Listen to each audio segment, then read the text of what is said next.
Hello, and welcome to another edition of Johnny Bill's Pharmacist World.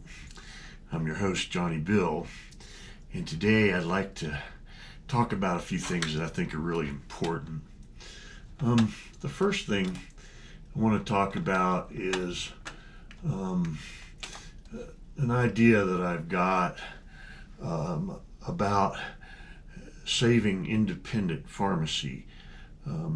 Their survival right now is paramount to the survival of our country.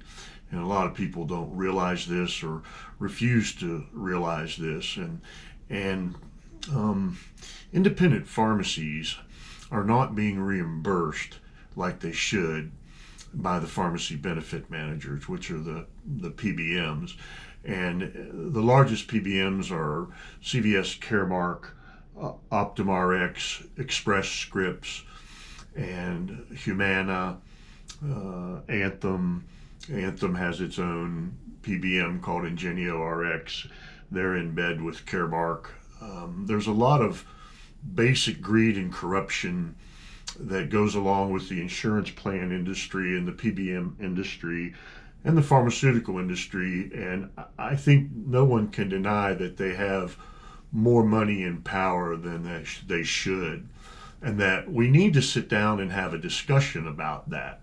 The amount of power and control that the PBMs, the insurance companies, the drug wholesalers have over our healthcare system is choking it to death in many places, and the retail pharmacy sector is one of those.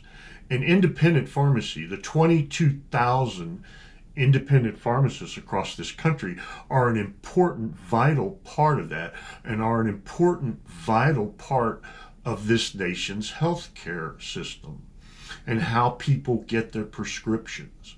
People have a basic right of choice of where to get their prescriptions. You have the freedom of choice to do anything in this country. It's what a democracy is based upon, right? Well, not in this case. So what I want to do is that I would advocate having a meeting to start with. I'm in Virginia. I think Virginia should host it. I think we should have a meeting in a comfortable spot that's out of the way and out of the way of the virus. We have two nice resorts here. One is the Homestead. Another would be in neighboring West Virginia at the Greenbrier. Someplace like that where we could get people with power together.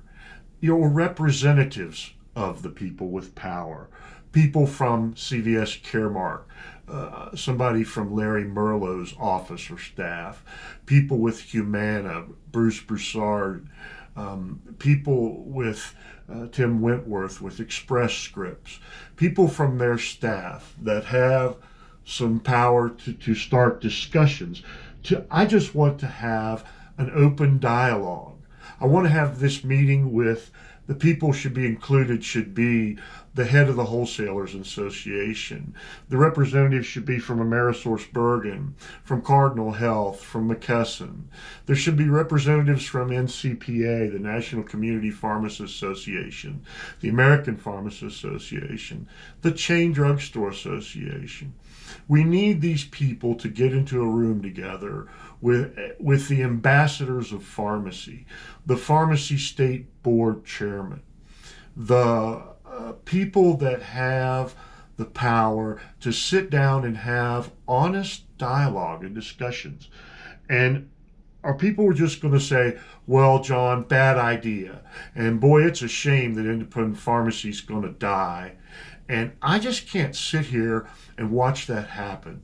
So I'm advocating that this meeting would take place. And I would like whoever's watching this video to help me do that. And any ideas that you have, my email address is johnnyfry@yahoo.com, or send me a message on this video comments on YouTube, and do anything you can to help me get this meeting to take place. I'm not asking for miracles. I'm not asking to take money out of these Goliaths pocket that they've been lining their pockets with for years. And I'm seeming like, it's an adversarial situation, but they have grown too rich and powerful, and we need to change our system. And I just want to sit down and talk about that. I want to have an honest dialogue about reimbursement for independent pharmacies with the PBM industry and with the insurance industry and with the pharmaceutical industry. What's wrong with that? The answer is nothing's wrong with that, and we should do it. I do some volunteer work for one of the most wonderful organizations that I've ever been involved with. And they have an acronym that's kind of funny. It's called PUT, and it stands for Pharmacists United for Truth and Transparency. And for a long time, we've advocated a model of reimbursement of what's called NADAC plus cost to dispense, which is about $11.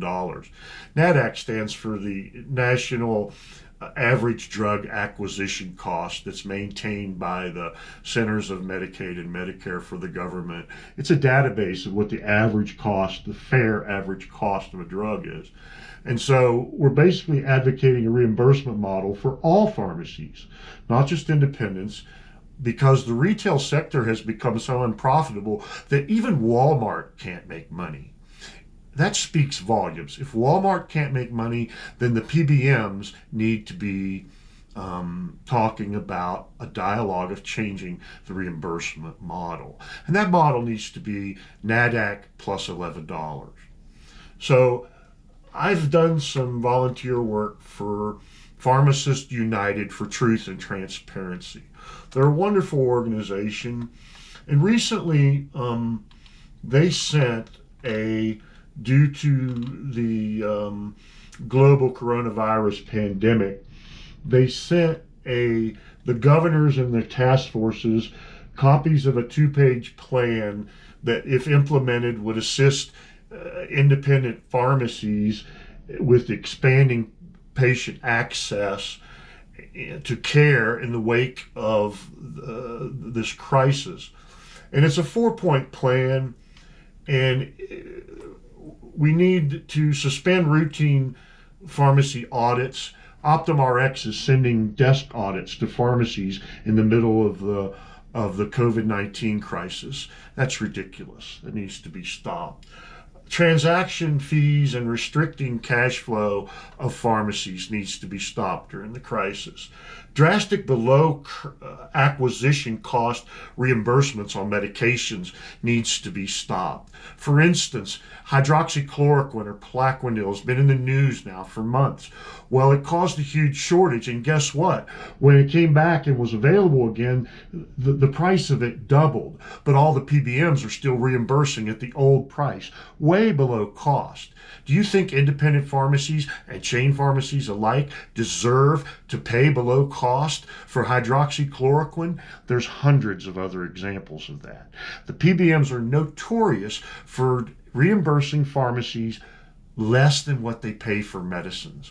When that happened with COVID-19 testing and Medicare was paying for less than the cost of the test, guess what? No tests were being given. So let's use some common sense here, folks. We need to suspend below cost reimbursement. We need to look at the whole model of reimbursement and change that. So we need to also increase independent pharmacists' ability to administer FDA-approved vaccines, as well as the new COVID vaccine when it comes around. Scott Newman, the president of PUT, said the global coronavirus pandemic should serve as a reminder to support and empower all our healthcare providers, including our pharmacies. It's absolutely not the time for corporate middlemen to attempt to fatten their pocketbooks by engaging in gotcha tactics with pharmacies who are already stretched thin trying to meet the needs of patients in a frightened community. That is so true. Bravo, Scott. We need to assist in that type of thinking. We need to step forward and not just shake our head that independent pharmacy is dying because it's being choked to death by the PBMs, that our healthcare system is being choked to death by profiteering by the insurance industry and by big pharma both. Big pharma is probably in it equally with the drug wholesalers and with the insurance industry and the PBMs. They are all profiteering at a level that is unacceptable. Okay? We need to change that. So I'm calling on a dialogue to be established. Can we at least have a table and sit down at the table and talk about this? Please. Um, I would like to do this. Whatever you can do to help this vision be realized, contact me here at Yes, Johnny Bill's Pharmacist World. I'll see you next time, and I really appreciate your help, and so does America. Bye bye.